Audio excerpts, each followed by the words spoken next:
जन्म नाही पुन्हा।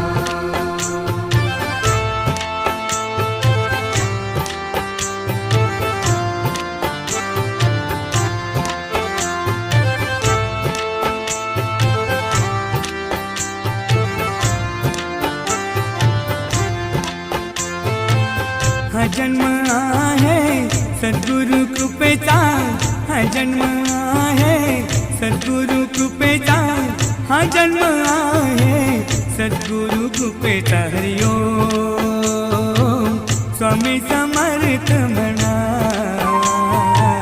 हा जन्म